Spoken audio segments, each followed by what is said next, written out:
Nu ką, šeštadienis, gegužės 16.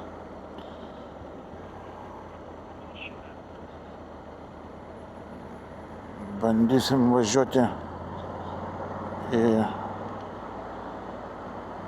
afrikiečių susitikimą. Kažkaip organizatorius organizavo, tipo senai nebuvo. Čia turbūt ne klubas, čia kaip ir grupė. Yra Africa Twin LT. Šiandien mažai ką pažįstu pagrindinį organizatorius. Tai gal ir įdomu būtų. Ten turbūt, jeigu nesumeluosiu, apie 1500 narių grupė yra. Aišku, visą dieną čia žada liūtis, lietų. Bet dzin, kadangi savo prisižadėjau, tai ir važiuojam, pasižiūrėsim. Važiuojam kažkur ten už Kauno, biškį prie Nemuno, kažkokią vietą apžvalgos. Aikštelė, kažkokiam kaime apžvalgos aikštelė yra prie Nemuno. Ten visi renkasi nuo 11 iki 12. O 12 startuoja kažkur. Nu, planas link Jurbarko ten kažkur važiuot, palei Nemuno, papietaut, pabendraut. Paskui. Bet aš manau, kad čia ekspromtu viskas bus. Buvo planuota šitą suvažiavimą padaryti gegužės 9 dieną. Nu, bet ten oro sąlygos buvo. +6 ir visą dieną lietus. Nu tai okei, šiandien irgi visą dieną gali būti lietus, bet nu +17, 18, tai hebra. Galim varyti, neištirpsim. Kiek čia tų valandų? 20 po 10. Nu tai apie 11:30 aš turėčiau būti ten pagal planą. Biškį atsuksim rankiną autostradą, jeigu nelys. Čia žada lyt visą kelią, bet kol kas čia nelabai. Prie namų porą lašų nukrito. Nu ką, ties elektrėnais lietutis prasideda. Bambiškį. Nu, vat šiaip žada visą dieną tokią, bet tai turėtų būti daugiau pagal ten jų prognozes. Vietomis liūtis, vietomis praeit turi. Bet šiltas, aš įbys, 17 laipsnių. Lietuviška vasara. Pernai visą vasarą tai buvo. Aš jau kažkada minėjau, man geriau prie 17-18 per Lietuvą važiuot, negu prie lietaus prie 35. Nu va, artėjant prie Kauno vėl biškį pradžiūvo. Bet taip ir bus visą dieną. Nu ką, liko čia man 10 kilų. Čia kažkur tai degalinė, žinau, yra. Viada. Viada įpiluosi. Patinka, man nereikia toli lakstyti. Netoniai. Privažiuojam.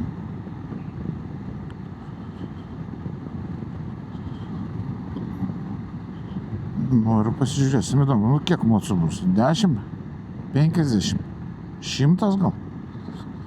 Neturiu supratimo. Yra hebros. Gal sakyčiau nedaug, bet gal šiandien visi matosi.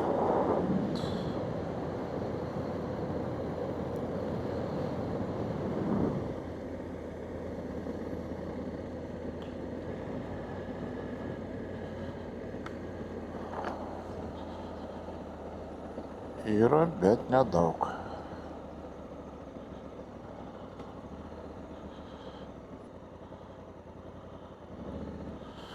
Ten daug kas yra. Kokia graži Afrika.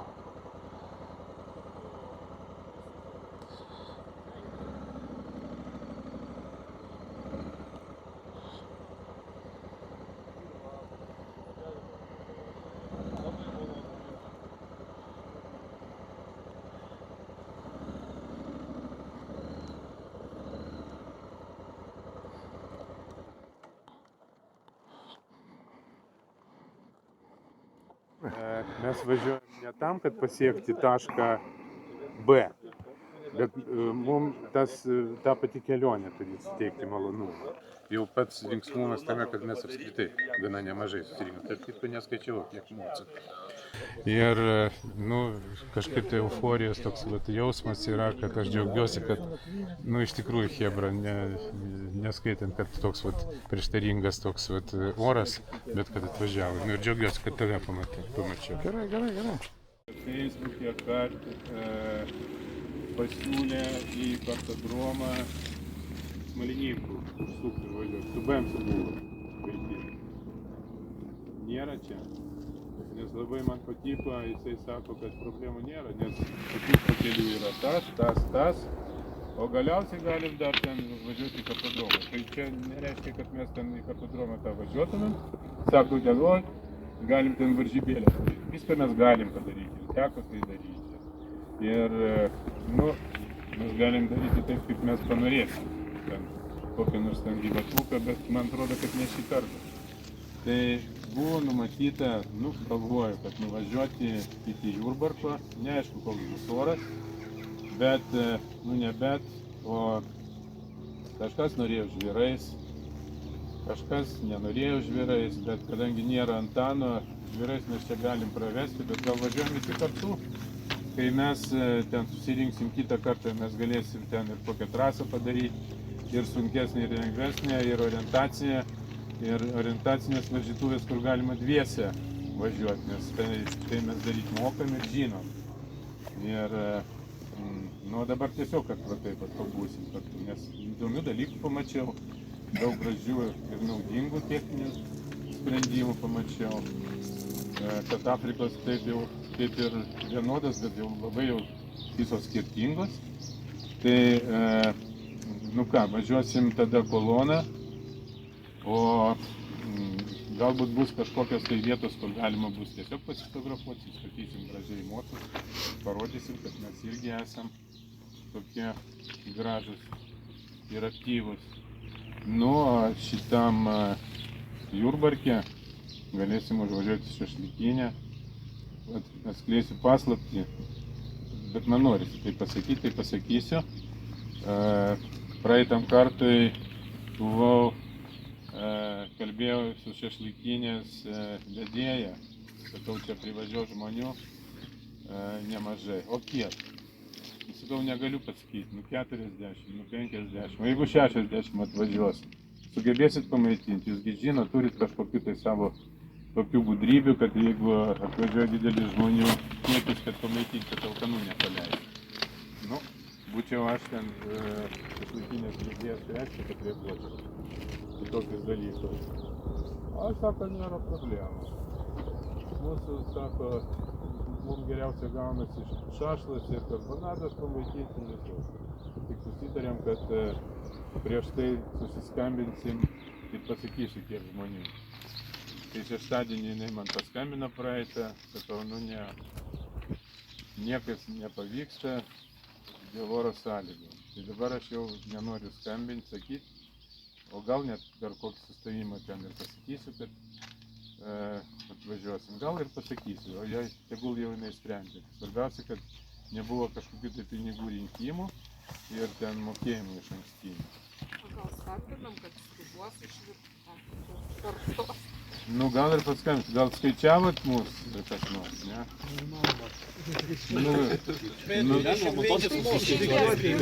Primeskim tada, nežinau, padėkit man, nes aš labai jaudinuosi kas nors. Jeigu neteisingai ką pasakys, tai pataisysiu, bet istorija pamokanti. Kodėl sakau, dėl to, kad susirinko ir tikrai prisiminkit kitą kartą. Tai tas važiavo kolona ir tas, kuris pirmas buvo jį užfiksavo, 400 eurų bauda. Po kelių mėnesių ta bauda ateina ir sako, kad jūs susimokėkit baudą, arba jums reikia... Kolona pajudėjo. Algis mane pripachalino priekį važiuoti. Tai okei. Apie 30 motociklų susirinko chebrytė. Tai sprendimas važiuoti ramiai, pabiškiai iki Jurbarko. Ten Jurbarko šašlykiniai papietauti. pabendrauti, pasėdėti, o paskui bus matyti.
Miestas. Ir tokie specifiniai įsireiškimai, lietuviškai, bet su akcentu. Oba! Ir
gerai vien tai, kad visą laiką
Nu va, tai čia ir papietausim. Algimantas rytais susiskambino, sakė, mus visus priims. Aš čia valgiau gal prieš porą metų. Kukliai ir visai neblogai čia. Hebra, tai statys mocus.